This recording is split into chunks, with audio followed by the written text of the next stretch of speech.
የጀነራል ታደሰ ወረደ ጊዜያዊ መንግስትን አስወግደው የትግራይ ክልል ርዕሰ መስተዳደርነታቸውን በቅርቡ መልሶ የተረከቡት ዶክተር ደብረጽዮን ገብረ ሚካኤል የአፍሪቃ ህብረት የምስራቅ አፍሪቃ ልዩ ልዑክ ኦሉሴጉን ኦባሳንጆን ዛሬ መቀለ ከተማ ውስጥ ተቀብለው አነጋገሩም።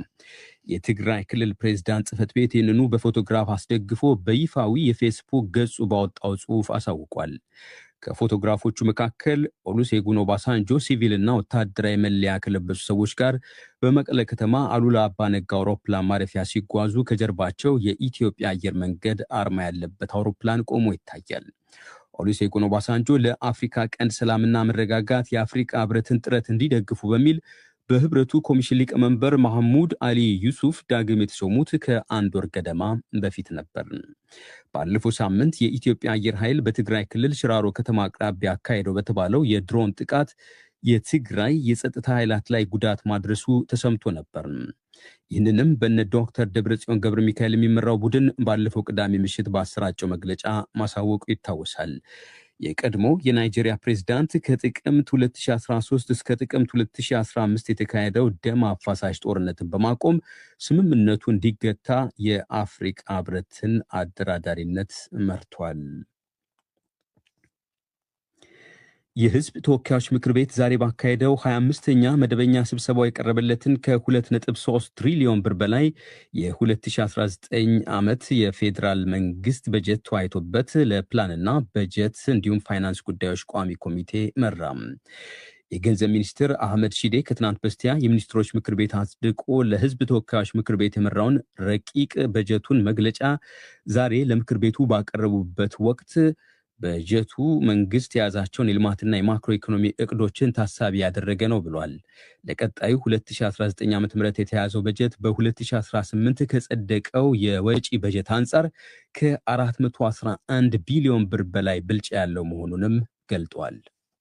ከዚህ የወጪ በጀት ውስጥ 1.236 ትሪሊየን ለመደበኛ ወጪ፣ ብር 568.2 ቢሊየን ለካፒታል ወጪ፣ ብር 520.6 ቢሊየን ለብሔራዊ ክልላዊ መንግስታት የበጀት ድጋፍና ብር 14 ቢሊየን ለክልሎች ለዘላቂ የልማት ግቦች ማስፈጸሚያ ድጋፍ የተመደበ በጀት ነው። ከበጀቱ ከፍተኛ ማለትም 52.9 በመቶ የሚሆነው ለመደበኛ ወጪ የተመደበ መሆኑ በተገለጸበት በዛሬው ማብራሪያ 542 ቢሊዮን ብሩ ለሀገር ውስጥና ለውጭ የዕዳ ክፍያ እንዲውል መብራራቱ ተጠቁሟል። ከተያዘው የመደበኛ ወጪ ውስጥ ከ236 ቢሊዮን ብር በላይ ለማዳበሪያና ለነዳጅ ድጎማ መመደቡም ተገልጿል። ለመንግስት ባለበጀት መስሪያ ቤቶች ለደሞዝና ለአበል እንዲሁም ለልዩ ልዩ ክፍያዎች 170.8 ቢሊዮን ብር መመደቡም ተብራርቷል። ይህም ባለፈው ዓመት ከተያዘው ተመሳሳይ ወጪ አንጻር የ22 በመቶ ጭማሪ አሳይቷል ተብሏል። አቶ አህመድ በ2019 ዓ.ም ለካፒታል በጀት 24 በመቶ ድርሻ ያለው በጀት እንደተያዘለትም ገልጿል። ለ2019 በጀት ዓመት ለፌዴራል መንግስት ለካፒታል በጀት የተደለደለው ብር 568.3 ቢሊዮን ሲሆን ከጠቅላላ የወጪ በጀቱ የ24.3 በመቶ ድርሻ ሲኖረው ለ2018 በጀት ዓመት ከተመደበው አንጻር የብር 153 ቢሊዮን ጭማሪ ወይም የ36.8 በመቶ እድገት አለው። የመካከለኛው ምስራቅ ጦርነት በበጀት ዓመቱ ላይ የሚያሳድረው ተጽዕኖ ከግምት መግባቱም ተጠቁሞ በ2019 በጀት ዓመት የፌዴራል መንግስት ጠቅላላ ገቢ ከ1.8 ትሪሊዮን ብር በላይ እንደሚሆን ተገምቷል ሲል ስዩም ጌቱ ከአዲስ አበባ ዘግቧል።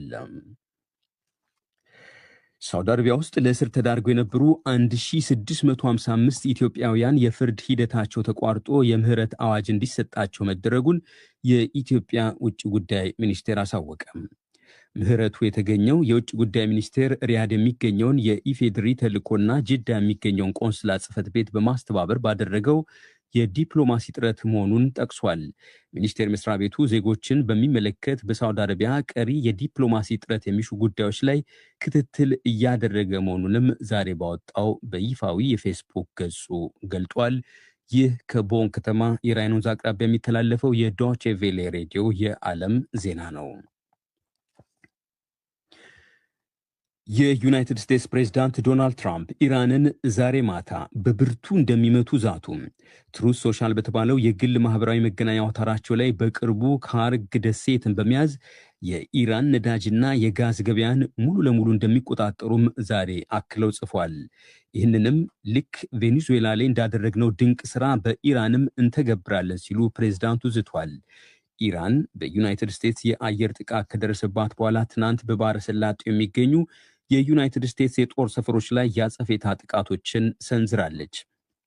ኢራን በትናንቱ ጥቃቷ የዩናይትድ ስቴትስ ጦርን በሚያስተናግዱት ባህሬን፣ ኩዌትና ዮርዳኖስ ላይ የሚሳኤል ውርጅብኝ አዝንባ ነበር። ዛሬ ማለዳም ባህሬን ውስጥ ተደጋጋሚ የሚሳኤል ጥቃት ማስጠንቀቂያ ድምፆች ሲሰሙ ነበር። የኢራን መገናኛ አውታሮች ደቡብ ኢራን ባንዳር አባስ፣ ሲርክና ሚናብ ውስጥ ፍንዳታዎች መመዝገባቸውን ዘግቧል። ዩናይትድ ስቴትስና ኢራን ከተኩስ አቁም ወዲህ ዛሬም በአየር ጥቃትና በሚሳይል ድብደባ ሲሞካከሩ ኢራንና እስራኤል ሰኞ ዕለት አንዱ ላይ ከተኮሰ በኋላ በዚህ ሳምንት ሶስተኛው መሆኑ ነው። ዶናልድ ትራምፕ ኢራን ጦርነቱን ለማክተም ስምምነት መፈረም አለባት ሲሉ አስጠንቅቋል። ኢራን በበኩሏ ስምምነት ከተፈለገ ዩናይትድ ስቴትስ ኃይል በመጠቀም ከማስፈራራቷ ልትቆጠብ እንደሚገባ በተባበሩት መንግስታት ልዩ ልዑኳ በኩል አሳውቃለች። በመጨረሻም የስፖርት ዜና። ኢትዮጵያዊው አትሌት መሐመድ ኢሳ የቦታውን ክብረ ወሰን ሰብሮ ከ2 ሳምንት በፊት ድል ያደረገበት የደቡብ አፍሪካ ኬፕታውን ማራቶን ከዓለም አቀፍ ግዙፍ የማራቶን ውድድሮች መካከል አንዱ ሆነ። የኬፕታውን ማራቶን በዓለማችን ታዋቂ ከሆኑት የለንደን፣ የኒውዮርክ፣ የቦስተን፣ የቺካጎ፣ የቤርሊን፣ የሲድኒ እና የቶኪዮ ተከታታይ ውድድሮች መካከል ዘንድሮ መካተቱ ተዘግቧል። የኬፕታውን ማራቶን ከዓለማችን ታላላቅ የማራቶኖች ውድድሮች መካከል ሲካተት ከአፍሪቃ የመጀመሪያው ነው። ኬፕታውን ማራቶን የዓለማችን ታላላቅ ማራቶኖች ውስጥ ከመካተቱ በፊት በተከናወነው ውድድር ኢትዮጵያዊው መሐመድ ኢሳ 2 ሰዓት ከ4 ደቂቃ ከ55 ሰከንድ በመሮጥ ማሸነፉ ይታወሳል። በዚህ ውድድር የሁለት ጊዜያት የኦሎምፒክ ባለድሉ ኬንያዊው አትሌት ኤልዊድ ኪፕቼጎ 16ኛ ደረጃ ይዞ ነበር ያጠናቀቀው። የዓለም እግር ኳስ ዋንጫ ከሶስቱ አዘጋጆች አንዷ በሆነችው ሜክሲኮ እና ደቡብ አፍሪካ መካከል በሚደረገው ጨዋታ ዛሬ ማታ በይፋ ይከፈታል። በሜክሲኮ ከተማ ኤስታዲዮ አዝቲካ ስታዲየም ውስጥ የሚካሄደው የዛሬው ጨዋታ በኢትዮጵያ ሰዓት አቆጣጠር ከምሽቱ 4 ሰዓት ላይ ይጀምራል።